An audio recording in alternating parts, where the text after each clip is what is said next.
going on, my Super Sandwiches? Rhymestyle here, and today I'm joined by the one and only Geekdom. I had to bring out Geekdom for this one because episode 130 was, like, stupid. Oh, Look, man, if this wasn't your favorite episode of Dragon Ball Super so far, I don't know what's wrong with you. Well, I mean, everybody has an opinion, so don't take that to offense. But let me ask you, of 130 episodes of Super, what is by far your most favorite episode? Let us know in the comment section down below, and I'm sure everybody is going to say 130 because that was absolutely beautiful. The baseball one may have been a little more fun, but this was, as far as like, yeah, it's hard. Dude, it's insane. First of all, you mentioned on Twitter that there's 25 key animators on this episode. Yes. 25! That's way more than the average episode. 25. They didn't even tell us that Shido was going to work on it till the episode, like till the early images came out. It was stupid. But like from start to finish, I made a joke that Ultimate Battle was playing in the first like minute when we were watching. Because we were watching it live while Jiren and Goku was live streaming. But we weren't streaming the episode, we were just like watching in the background, you know, without going off stream. But like I made a joke that they were gonna play Ultimate Battle right away, and that's exactly what happened. But it fit. Like literally from start to finish, this fight was stupid. There's only one thing that bugged me is the fact that Jiren's power exploded. It's like, I mean, wait a minute. Like literally, you were just being overwhelmed. But like, you know, in Dragon Ball fashion, either it's a good guy or a bad guy. They pull out this power out of nowhere, become even more powerful. In Jiren's case, he was angry because it was what? Because he didn't like. He was thinking about his past. Yeah. Oh yeah. So the trauma from the past is what brought the power out. And for some reason, when he powered up, it didn't rip his pants, which I understand. It's a chill to the show. You don't want to rip Jiren's pants. And you don't want that white, gray, you know, schlong flopping around in Ultra Instinct mode. Hashtag Jiren Dong all over the comments right now because I think it'd be funny if people come to this video and look at the comments first. So make sure you hashtag Jiren's Dong all over the comments just for the pure hilarity. So what happens next is Goku becomes stronger because, okay, first of all, this is stupid. This man was like so anti-friendship, and you could tell that he never watched Yu-Gi-Oh before, or Naruto, or other shows, Hunter x Hunter, other shows based around friendship. You know, if this man had some good shonens in his life, My Little Pony. My Little Pony. He wouldn't be this angry. But out of his anger, because the reason why Goku's fighting is for everybody. Like, you know, he's got everyone's hopes in the bag, as Piccolo said in the episode. This man got so angry he fired at the stands, which is stupid. But I kind of understand. I think what would have actually happened had Goku not swatted it away.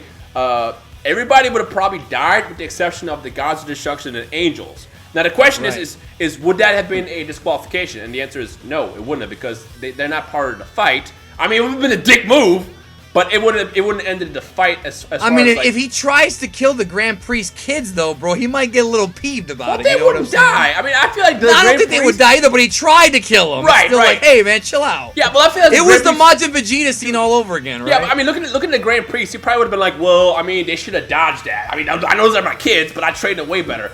Right, that is something he would say, bro. Yeah. Bad father, hashtag bad father Grand Priest. Yeah, in all reality, what would have probably happened is everybody would have been eliminated except for the gods of destruction and the angels, and then that would just pissed off Goku even more. But like the scene after that was just so beautiful, where this man just counterattack, give him the hands, man. Like literally, I was just sitting there just jumping up, squealing. I'm getting kind of angry that Super's ending after seeing that, which we're also going to talk about at the end of the video, by the way. Now, this is what kind of bugged me.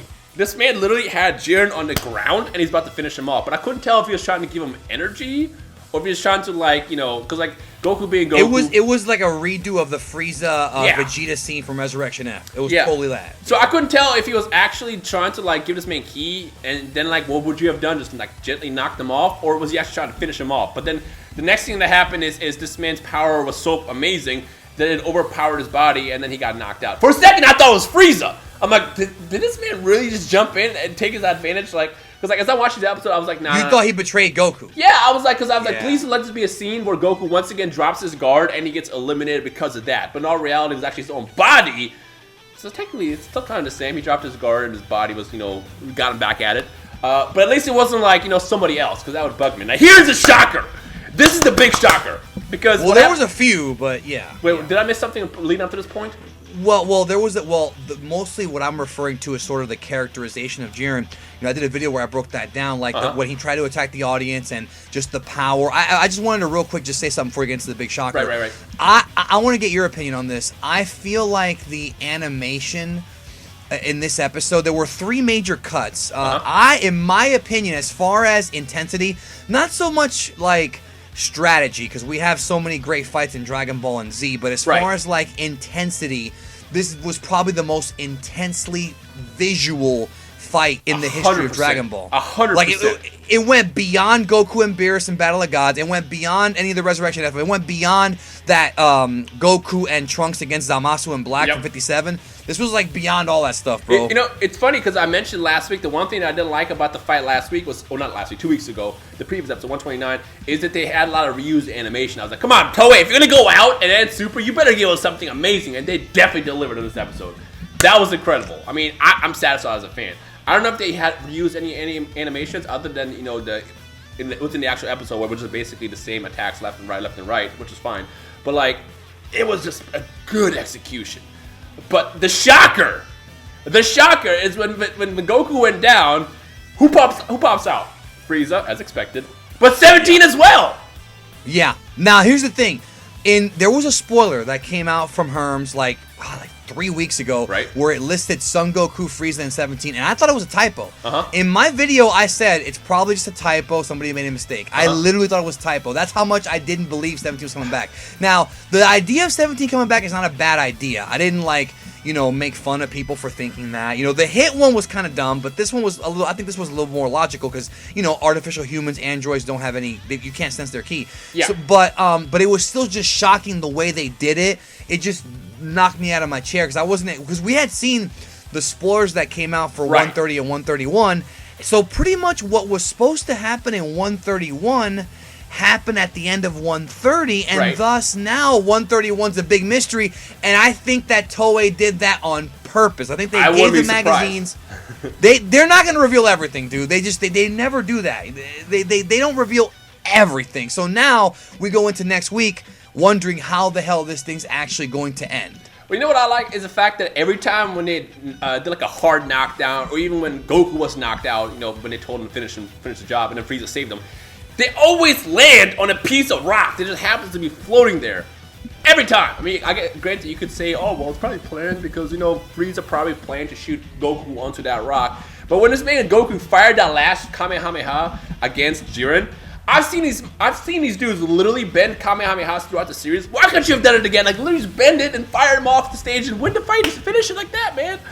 But I mean, again, I just want to say real quick also, huge shout out to Eiji Hanawa. He voices Jiren.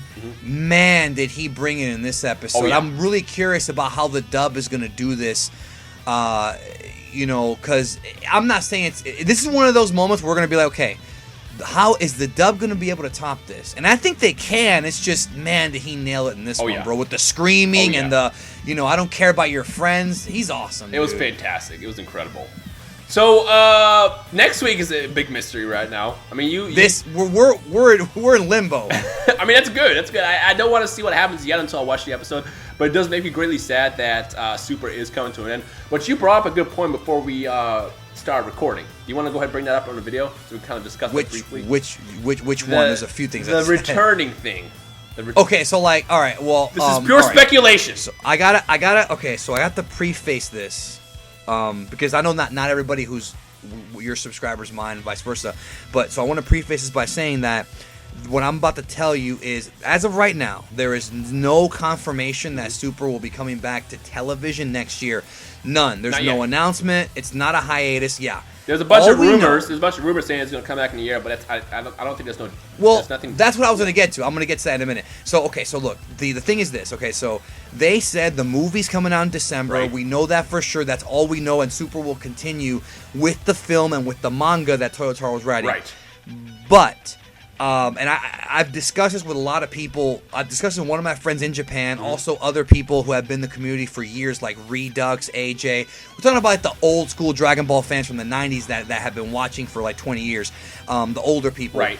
And it's I would not be surprised. Now, you had said this is a joke, that there was going to be a cliffhanger, and I didn't think it was going to happen, but I would not be surprised if the episode next week, 131, not cliffhanger, but ends with them saying, hey, we'll be back, and maybe they will come back next year. The reason why it makes sense for it to come back, this is, again, speculation until we have an announcement. It's not 100%. In April of 2019, it's the 30-year anniversary of Dragon Ball Z and the 10-year anniversary of Kai. Yep. That's a perfect time. Kitaro, our boy that you and I talked to from Japan, he told us that Kitaro usually doesn't last that long. So a year of Kitaro and then Super comes back. It's possible. It's not going to be in January because the movie's still going to be in theaters. So April and July, I think, makes sense. Now, what you're specifically talking about is what Goku said in the next episode preview. So if you watch Dragon Ball Z and GT in Japanese, if you see the next episode previews, which are only available on the Dragon boxes, and not everybody has them, but I'll gladly share with you what I'm talking about here. Goku says in the next episode preview for the last episode, he says, next week, final episode. And then he says the name of the episode. You know, Masako Nozawa voicing Goku. With this one, he didn't say final episode. He said next episode. So that's going to lead to more people thinking that there's a possibility. Please don't say that it's definitely happening. We don't know. Yeah, this is kind of a stretch. Keep that in mind. This is just speculation. Yeah, it's a possibility. Well, also, if the movie tanks, forget it. But I don't think it's going to tank. No and way. Let me ask you a question. How shocked would you be if I told you the movie might look better than this episode? Because it might. I mean, I wouldn't be shocked. I would expect it to look better than this episode. I mean, but think about if they're taking off the a bar whole year. Raised. If they're taking off the whole year to work on this movie, basically, I would not be surprised if this movie looks beautiful. So, like, I'm expecting it to look beautiful. Did you just blow me a kiss, bro? I did. Okay, well, thank you. You're I'll welcome. take that. Thanks. But no, I'm just saying that we don't know for sure if it's coming back. But if I was a betting man, and I hope that people on your channel trust me, at least, whether you like me or not, at least trust me, because you know I would never BS people. But if you put a gun to my head and you said, is it coming back, I would probably lean more towards yes. Not to mention Goku is the official sponsor for the 2020 Olympic Games. That's another reason why it'll come back. There's just a lot of little clues here and there. I mean, I think the most interesting part about this is they said Super was going to end, but they did confirm that Dragon Ball is not ending, implying that they're going to have another series. Maybe they call it a different name. Yeah, but I feel like Super movie, now is definitely is still up there as being a thing. Because I mean, they basically built about 3 years promoting the Super brand, and then to like end it would be dumb. And like, again, the movie is called Dragon Ball Super as well. It's not Dragon Ball That's Z. what I was gonna say. Yeah. The movie's called Dragon Ball Super, so that means they still have confidence in that brand. Not to mention that recently we found out that Dragon Ball Super. I'm gonna actually pull up the stat right now, if you don't mind, just to real quick, just to finalize this so that we have a full thing here. Dragon Ball Super made twice as much money as One Piece did for Toei in Japan for the first 9 months of the fiscal year, and did 11,003 yen, which is like 2,000 more than the previous year. So Dragon Ball literally takes up anywhere between 45 to 65% of Toei's overall revenue. There is no way that they could end this show or stop making movies or whatever permanently right now. It would be the worst. It's the worst. Yeah, and it's just there are stats out there that prove this. If you want to, I'll send you the stats. You can put it up for the people so they can see it. Yeah. So I mean, again, we talked about it, bro. It makes so much money. As far as what's happening with Super, don't know. Dragon Ball is going to continue. No one said it wasn't. Dragon Ball itself is going to continue at some point, whether they're going to do just constant movies or they bring back an actual anime next year or in 2 years or in 17 years. We don't know what's going to happen with that, but we'll definitely get more confirmation maybe next week what's going to happen when 131 airs and ends the actual series. So with that said, I'm pretty sure we covered everything. If we forgot something, then whatever. Screw us for being human, right? Let us know your thoughts in the comment section below. It was a great episode, dude. It was intense. How about that? Let us know in the comment section below your personal thoughts on 131. Definitely want to see a bunch of likes in this video because that episode was incredibly hype. I want to see 8,001 specifically on this one if we made it this far in the discussion. But other than that, I mean, I think that's everything. Geek, can you go on tossing anything else before we end this video? I just want to say that I think the episode, was fight-wise, it was intense. The only criticism I have of it, and it's a small one, is that I'm a little tired of Goku, like, burning himself out with the new forms. Like, every new form he gets, he, like, runs out of energy for some reason. It's happened, like, not every time, but it's happened a few times. He also has a plot armor where he gets energy back, like, 2 seconds afterwards. So I know. It's like, that did irritate me, but I feel like Super, especially the dub, is purposely kind of self-aware. Like, think about what people think about with Dragon Ball Z. Like, the casual audience says, oh, it's all about Broly and big muscles fighting. What did we see in this episode? Not Broly, but we saw big muscles, we saw screaming, we saw, like, this episode was like the personification of what people think Dragon Ball is.